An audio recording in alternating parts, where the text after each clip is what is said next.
রাধে রাধে বন্ধুরা, আবার একটি নতুন ভিডিও নিয়ে আপনাদের কাছে চলে এসেছি। এখন আমরা সোনপ্রয়াগে রয়েছি।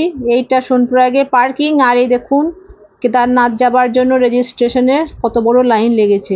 আর আমরা এখন ত্রিযুগী নারায়ণ মন্দির যাব। আর এই দেখুন, ত্রিযুগী নারায়ণ যাবার রাস্তা এটা। আর এই গাড়িগুলো রয়েছে, এগুলি যাবে। মাথা পিছু 200 টাকা করে নেবে, নিয়ে যাবে, আবার এখানে এসে নামিয়ে দেবে।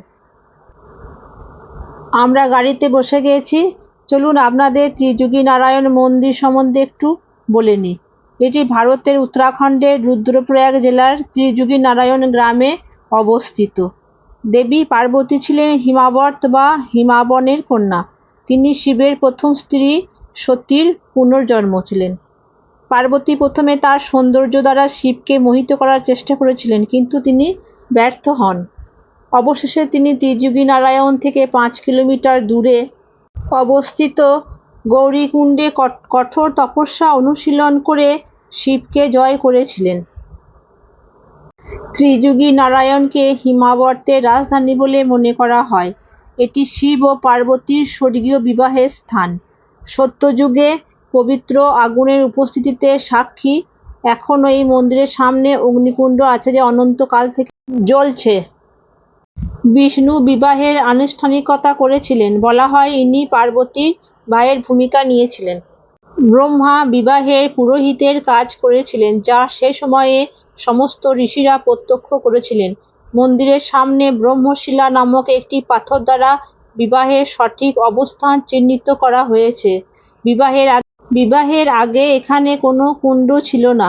দেবতারা রুদ্রকুণ্ড, বিষ্ণুকুণ্ড এবং ব্রহ্মাকুণ্ড ও সরস্বতী কুণ্ড নামে 4টি কুণ্ড নির্মাণ করেন।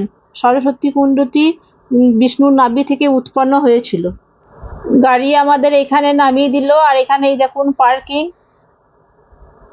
আমরা এই রাস্তা ধরে সোজা যেতে থাকলাম। দেখুন,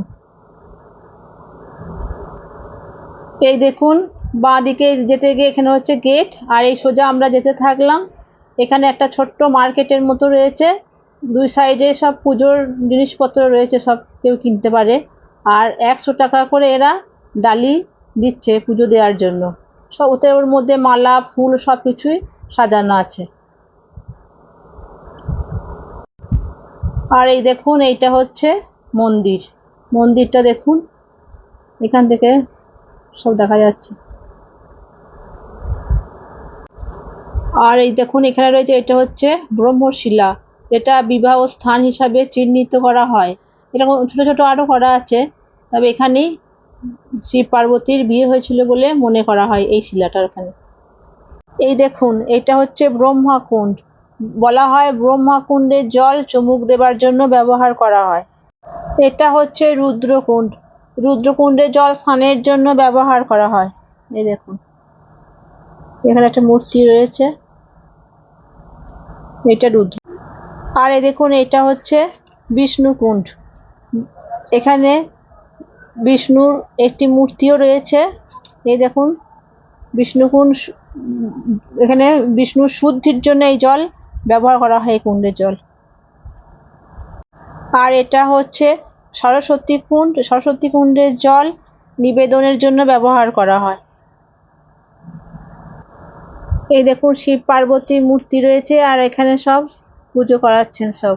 এই দেখুন, এই দেখুন, এখানে সব স্বামী স্ত্রী জোড়ায় জোড়ায় সব পুজো করছে। এই দেখুন, পণ্ডিতজি সব পুজো করাচ্ছেন। এখানে একটি শিলা আছে। আর এই দেখুন, এই সেই অগ্নি, যেটা শিব পার্বতী বিবাহ সময় থেকে বলা হয় জ্বলে আসছে অনন্তকাল থেকে। এই দেখুন, এই অগ্নি নাকি কোনোদিনই নেভে না, এখানে এইভাবেই জ্বলতে থাকে। এটি একটি বিবাহের পবিত্র স্থান। এখানে বিবাহ হলে নাকি অটুট বন্ধন থাকে। অনেক পেরেন্টস এখানে তার ছেলে মেয়েদের এখানে সব বিবাহ দিয়ে নিয়ে যান। এই জায়গাটার খুবই মান্যতা। উত্তরাখণ্ডের লোকদের তো এখানেই বিয়ে, বেশিরভাগ এখান থেকেই বিয়ে হয়। এখানে থাকবার জন্য এই যে ঘরগুলো রয়েছে, এগুলো ভাড়া পাওয়া যায়। এই দেখুন, এখানে বিবাহ দিলে এখানে পণ্ডিতদের বললে এরা সবকিছু ব্যবস্থা করে দেন। এসব ঘরগুলোও রয়েছে। দেখুন, এই মন্দিরটি বিষ্ণুকে উৎসর্গ করা হয়েছে। এই মন্দিরের ভিতরে একটি বিষ্ণুর মূর্তি আছে। আপনারা কেদারনাথ আসলে এই মন্দিরটি ঘুরে যাবেন। সোনপ্রয়াগ থেকে আধা ঘন্টা কি 40 মিনিট মতো সময় লাগে এখানে আসতে। আর দেখবেন ভালো লাগবে এই জায়গাটা। আর আমার এই ইনফরমেটিভ ভিডিওটা আপনারা শেয়ার ও লাইক করে দেবেন।